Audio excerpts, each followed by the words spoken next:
Alright, so the new AirPods 3 are finally out, and they're not as big of an upgrade as you actually think they are.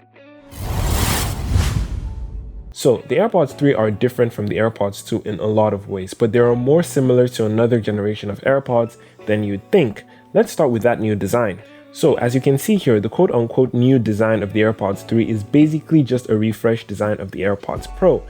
Even the design of the case is exactly the same, and when it comes to the buds, the AirPods 3 are basically the AirPods Pro without the silicone tips.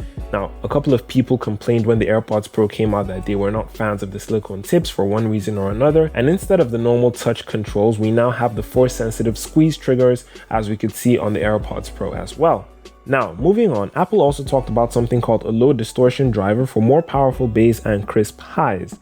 And for me personally, I feel like the quality of AirPods, especially the AirPods Pro, while good, are not the best on the market. Now, they claim that they have improved the sound quality with these new drivers, but that is only going to be seen when we can get our hands on them and to test them.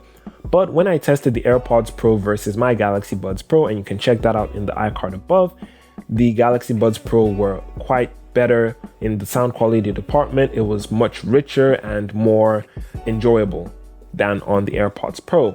So hopefully the new drivers on the AirPods 3 will improve the sound quality even more, but I wouldn't get my expectations too high. The AirPods 3 are also now sweat and water resistant, so for those of us who love to work out with our wireless earbuds, the AirPods 3 would be great for that, as you know, they can't be damaged, or they shouldn't be damaged by your sweat or by some rain or something like that, if you can get them to stay in your ears, because like I mentioned earlier, no silicone tips, they might not fit as securely as the AirPods Pro. Another new feature is adaptive EQ. Now this came directly from the AirPods Pros as well, and it is said to adjust the frequency of what you're listening to how it is supposed to be heard. Now this sounds like a bunch more jargon for me. I'm not really sure how much of an effect adaptive EQ has, but it's good to know that they finally made their way to the AirPods 3 and are not just exclusive to the AirPods Pro anymore. You also get that effortless one-step pairing with all your Apple devices. Just open the case and the chip inside of the AirPods 3 will detect your nearest Apple device, your iPhone, your iPad, and all of that, and pair. And once it is connected to one device, it is paired with all your other devices as well, which is pretty great.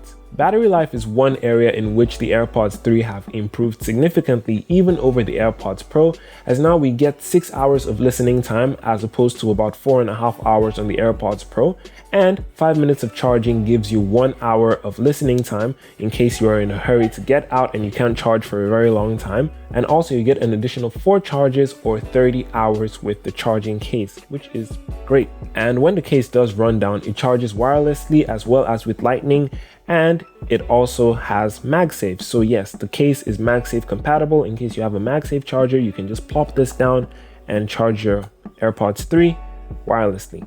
Now, I'm sure you're wondering, with the AirPods Pro still being sold, what is the need of the AirPods 3? They're basically kind of like a watered down version with the exact same design. Plus, there's no active noise cancellation on the AirPods 3.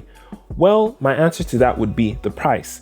The AirPods Pro came out at about $250 and is still retailing for that same price, whereas the AirPods 3 are coming out at about $180. Now, that is about a $70 difference, give or take, and that is quite a lot, to be honest. If active noise cancellation is not really something that is so important to you and you don't mind the absence of the silicone tips, $180 is a very good price to get for the new AirPods 3. But let me know what you think about the AirPods 3 in the comment section right below the like button. Subscribe if you haven't done that already. And if you want to know more about the AirPods Pro or how they compare to the Galaxy Buds Pro, you can find those videos on the screen right now.